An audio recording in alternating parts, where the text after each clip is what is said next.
Brittney put a little extra in that, a little extra elbow in that, a little extra lean in that, a little extra I'm gonna make you feel it in that. Folks, you look at the still of this, yeesh.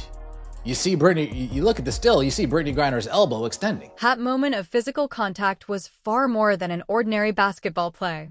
It was a veteran sending a clear message to a rookie about her place within the league's pecking order. When Phoenix Mercury center Brittney Griner extends her elbow and leans into Indiana Fever guard Caitlin Clark, the impact of that action stretches well beyond the hardwood at Gainbridge Fieldhouse. This particular sequence underscores an emerging trend of aggressive, high-level physical defense being aimed at the league's top overall draft selection. Although the officials chose not to call a moving screen or assess a flagrant foul during the play, the footage appears to show a purposeful physical redirection. As a result, it immediately sparks questions about how referees are attempting to balance players' freedom of movement with the long-standing tradition of veteran physicality and enforcement. Should have been a flagrant one. Shoulder out, intentional lean into the face. Multiple camera angles showing she leaned into it and extending her shoulder into her face. You better submit an elevation for this. Something tells me the Indiana Fever aren't going to submit anything. When the broadcast is slowed down frame by frame, the extension of the lead elbow becomes difficult to ignore. This was not a passive, stationary screen intended simply to create space for a teammate. Instead, it appeared to be a highly physical upper body lean aimed at affecting a smaller guard fighting over the top of the defense. The stark contrast in officiating standards is exactly what has fans and analysts alike engaged in a heated debate. Only weeks earlier, during a game against the Golden State Valkyries, Caitlin Clark was called for an offensive screen that generated significant controversy and even raised concerns about a possible early ejection. However, when a 7-foot veteran presence in the paint delivers what many view as a clear shoulder extension into an opponent's upper body, the whistle stays silent.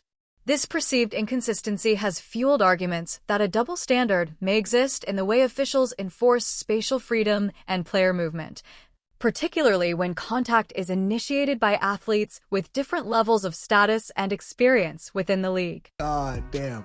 All Steph White did was scream at Cece to get up. She never protects her players or stands up for her players. Get up, Cece, get up. It was just an elbow to the face by a 7-footer. An intentional lean toward the facial area would typically warrant an automatic review for a flagrant 1 foul under today's player safety standards. Several camera angles from the local broadcast feed appear to show that the defender increased her momentum into the point of contact, rather than simply maintaining a stationary position. Even with a video review monitor readily available at the scorer's table, the officiating crew chose not to stop the game for a closer examination of the play. The absence of an administrative response from the Indiana Fever sideline adds yet another layer to the controversy. Head coach Stephanie White elected not to use her coach's challenge, nor did she pursue a formal post-game review request with the league office regarding this particular sequence. This measured approach from the coaching staff has led some observers to question whether the rookie guard is being left to handle relentless physical pressure on the perimeter without strong tactical or administrative support from her own bench. Talking about the speculation about the vision within the team, Steph White adds, if we're going to continue to create news from fans on social media or bots on social media or whatever it may be, then that's a problem. A coach urging a player to get back on her feet immediately after absorbing significant upper body contact can reveal a great deal about a team's internal approach. Rather than using the dead ball situation to challenge the officiating crew aggressively or seek clarification from the crew chief, the focus from the bench appeared to be centered entirely on keeping the game moving. That style of leadership has become a source of frustration for many fans, who believe a franchise should visibly stand up for its most valuable player. The physical mismatch between an elite interior presence and a rookie perimeter guard often demands proactive schematic adjustments to minimize the cumulative toll of a long and demanding season. When the response from the sideline is confined to verbal encouragement, rather than technical protests or strategic interventions, The responsibility for enduring that physicality falls almost entirely on the rookie herself. This perceived lack of action can create an environment in which opposing defenses feel increasingly comfortable raising the intensity of their physical play, knowing there is little visible resistance coming from the bench. Stephanie, you know who's giving you a lot of that division? Who's reporting that? Dan Dockich. Do you know where he's getting that news from? Inside the building.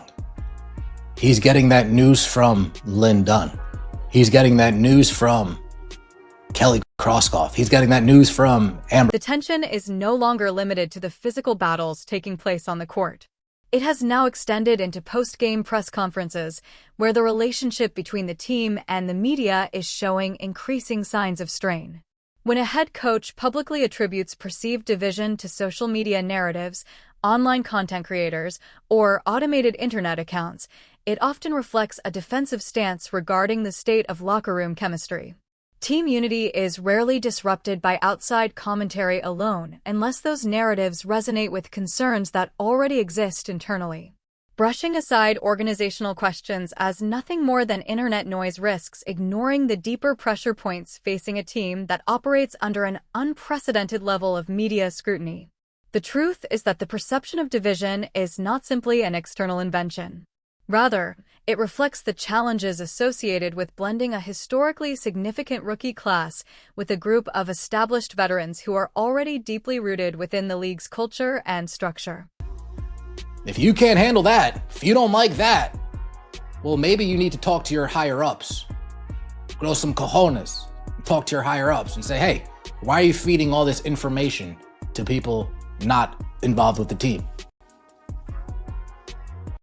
Locker room leaks do not materialize out of thin air, nor do they originate from random digital accounts.